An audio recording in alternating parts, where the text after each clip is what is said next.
Mwiriwe neza nshuti zacu zo kuri Star 204 TV, yambi abandi muraho, narimbakumbuye mu byumve. Uyu ni wa mwanya rero mwiza dufata akanya tukiga ibintu bishaka kudukemurira ibibazo kandi mu buryo butaduhenze. Uyu munsi rero tugiye kurebera hamwe ikintu wakorera umwana unyara ku buriri akabicikaho burundu ntazabyongere. Muri rusange umwana yakaritse kunyara ku buriri hagati y'imyaka 3 n'6. Iyo bikabije wenda bikaba byaba imyaka 7. Iyo bimaze rero kurenga muri iyo myaka, umwana akinyara ku buriri rwose biba byatangiye kuba ikibazo. Niyo mpamvu rero mbazaniye igisubizo cy'icyo kibazo. Icya mbere wakora ni ukurinda umwana ibintu byo kunywa ari hafi kujya kuryama. Ibyo rwose wakabaye ubimurinda, niba ari gufata ibyo kunywa nibura akabifata mbere y'amasaha 2 kugira ngo ajye kuryama. Ikindi wakora ni ukwibutsa umwana kujya mu bwiherero mbere y'uko ajya kuryama, yabishaka atabishaka. Kumwe ushaka kubimwibutsa akubwira ati rwose ndumva ntabishaka, uramubwira ati genda ugerageze, genda ubigerageze. Icyo gihe bizamufasha kutanyara mu buriri.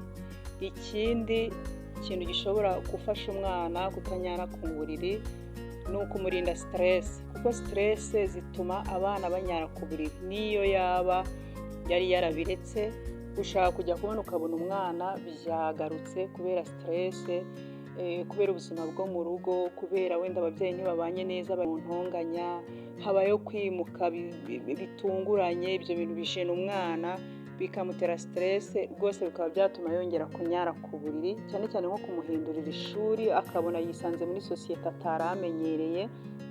Ushaka gutuma ahindura imico, ukabona umwana yongeye kunyara ku buriri kandi yari yarabikize.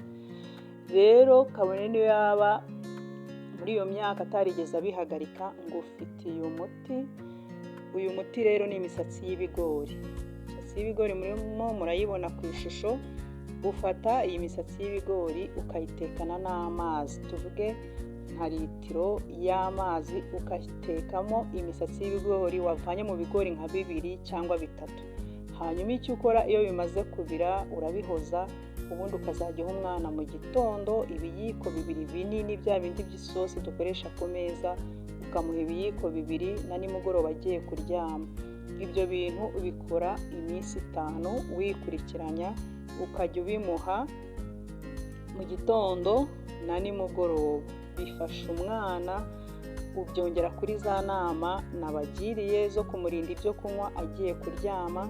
Ikindi ukamwibutsa kujya kuri toilette mbere y'uko aryama.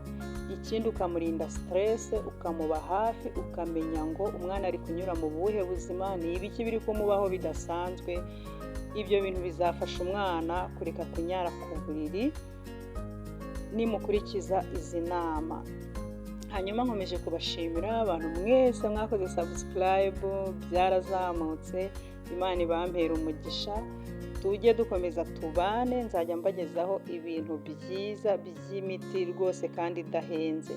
Abantu rero mwari mufite ikibazo cy'abana banyara ku buriri, nizere ko mubyumvise. Imisatsi y'ibigori ntabwo ari ikintu gihenze, ntabwo ari ikintu wabura. Ni muyifate, muyitogose, muyishyire mu mazi, mutogose muha abana mu gitondo na nimugoroba, abana bakire. Murakoze, Imana ibahe umugisha, turabakunda cyane.